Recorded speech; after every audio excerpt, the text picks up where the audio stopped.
Is still saying Kung Lao is very good. A lot of the community is saying he's taken a lot of adjustments and he's not really the same character he used to be, but really it's all about how you play in the set. And these guys know each other inside and out. So in this sort of matchup, I think it's going to become less about the matchup and just these guys playing against each other. Like, BOKI's not fighting Takeda, he's fighting Storm. You know what I mean? Even though he's playing Takeda and he has to play the matchup to a degree, when you've played as much as these guys have, it becomes a bit more about the opponent less than the character they're playing.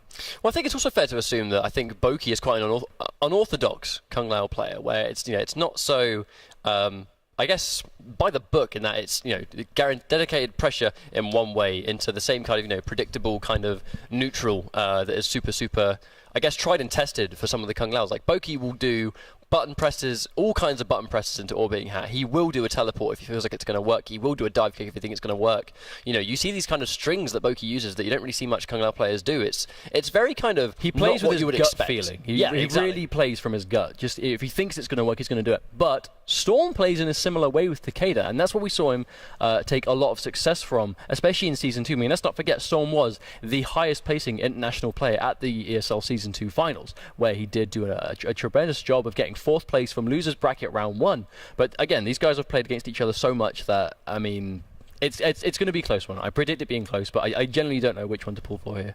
I mean, I think by tournament results, BOKI would actually take it over Storm. I don't know what their results are like in the ESL Pro League, but offline, as we said, in those locals that VDV tend to put on, Virtual Dojo Vienna, where BOKI actually does tend to take those weekly tournaments. So if these guys play each other a lot, BOKI seems to have the upper hand. However, you know, a tournament is a tournament where the pressure is different, the way that you feel on a tournament day might be different. You know, it just depends on how you play on the day.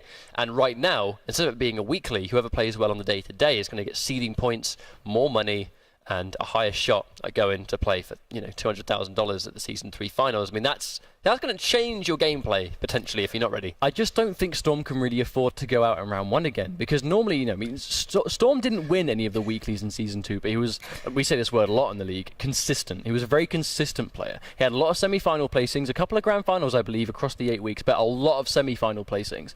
And those points are what really, he was very comfortably in the finals by the end of it. It was I think he was like the fourth player to be confirmed in points. But even then, it was done quite early on because he had a lot of semi-finals placing, a lot of decent placings early in the league, and sort of stuck true to that. But if he goes out 2 weeks in a row at 8th, then he's really put himself in a hard situation because the competition is so much higher in Season 3. We have the introduction of the CIS players. We've got St9rm, we've got Vladdy, we have Arzu, we have Harry Nightmare, who made 16th this week. He was eliminated by Madsen, so he didn't make top 8, which I believe was as I heard, a really good match between the two of them.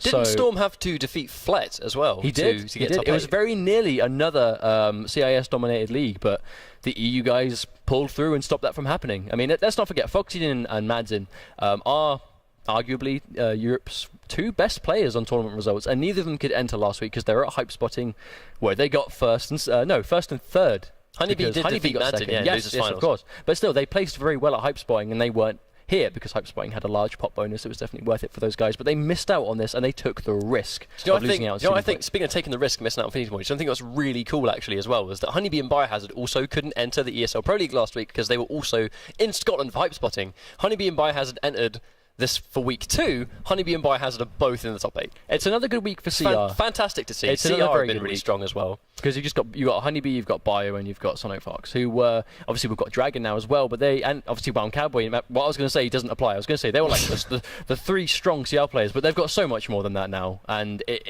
you really can't count any of the team out. They're just a very consistent group of players, especially for NA. But who do we have in EU for CR? We have Zarakamaka, who we've not seen for the past couple of weeks. I think it's as you said in that video earlier on, he's been sitting under a waterfall doing some meditations. I don't believe he's been able to main. He has a new main, and I don't think he thinks it's quite ready for tournaments yet. I'm not sure. I know he's been playing, I know he's been putting a lot of time in, but he has a new character that I hope we get to see unveiled at some point in the Pro League. Well, fingers crossed. Absolutely fingers crossed. I mean, we're starting to see these high execution characters really start to rise up, especially with the new netcode that Mortal Kombat X has as well, where, you know, Vladdy, I mean, we can't forget the masterclass of Johnny Cage that Vladdy put on last week. He was on a bit of a rampage last week. It was crisp cancels into crisp cancels, and it's all thanks to this new netcode, which just, you know, with the exception obviously of the built-in 3 frames of delay that online has to accommodate for the rollback system, like, it allows for these high execution characters to really thrive. And then we can see BOKI going for the tried and true Tempest Lao, Storm in for that tried and true. Wait a minute, Ronin, Takeda. Really? Alright, so just to give some of you guys a little bit of information, Shiro Ryu was what Storm's bread and butter was. I have never seen him even use Ronin in casuals before. But I completely agree with the change, you know, the fact that maybe in this matchup, Ronin still has good pressure. You can still bait things like reversal spins if you think they're going to go for them, but Ronin gives you the option to, you've got the quick reversal, you know? If he's going to try and rush you down, you've got the meter burn down forward one. Oh, tries to go in for the back one, but BOKI's going to sniff it out with his forward two. He's going to beat it clean for the first hit, but already has him blocking. But he's going to try jumping out of that. But no, we'll get a full screen whiff punish, and that's the thing that Ronin, Takeda in general has to be really careful of whiffing these big recovery strings in front of Kung Lao, because Kung Lao can still chase you down. He still has a crazy amount of mobility. Now the problem is that was an extremely expensive sequence of attacks there from BOKI. Now he spent all of his bar. A combo drop from Storm. Wow, these guys dropping a lot of combos right now. Looking quite bad. Oh, we're going to catch him with those projectiles. Storm gets a little bit of a life lead right now. Tries to, Ronin's a lot about reads. You know what I mean? His pressure, a lot of it's guaranteed, but it's all about just trying to read how they're going to try and get out of it. But BOKI's going to get a nice meter burn spin. Uses his only bar, but Storm has a breaker available, but also 2 bars for a reversal. Maybe some more pressure if he wants to, but no, uses it on the projectile, which is quite strange. Now that's one of the changes. That overhead was made a bit slower. Tries to go in for the down back one, but Storm, very unfortunately, doesn't throw the blade down close enough to BOKI. Accidentally gets the medium range one and already commits in to the callback before he realizes he's thrown the wrong one down. Round Clean one dive goes kick to as BOKI. well for BOKI to finish that one out. Going in, oh no, misses the confirm. BOKI probably tried to turn that dive kick into a full combo, but unfortunately does miss it. Jumps himself into the corner. Not sure I agree with that. Storm goes for the reversal. That back one staggered, that back one really good tool. Kind of like shades of Melina's back one too. Very similar kind of like, double mid, good range on the hitbox there. But gets a good grab, throwing him straight into the corner. And although the meter burn all out was adjusted, against Takeda, he's still got a chunky hitbox. Now, I'm really not sure if I agree with the Ronin decision here, because Storm, I understand why he's done this, and he's been playing Takeda since day one, so he'd know far better than I, but... Bad whiff, though. Doesn't get the punish. But we can definitely tell that he's nowhere near as comfortable with Ronin as he is with Shiro Ryu at this point. So, maybe a little bit more work, but if he wins this game, that's going to give him a lot of momentum and a lot of morale boost going into game 2, but has to be so careful. And BOKI gets meter burn teleport, so he's really approaching low health right now. Oh, just slightly mistimes that, but this is almost chip territory, he has to be so careful. Good blocks for BOKI, tries to go for the dive kick again. Storm has made many comebacks in the past. Here we go. Oh, it could be the one, but no, it's going to whiff the 2 punches, and it's going to whiff before the dive kick does punish it.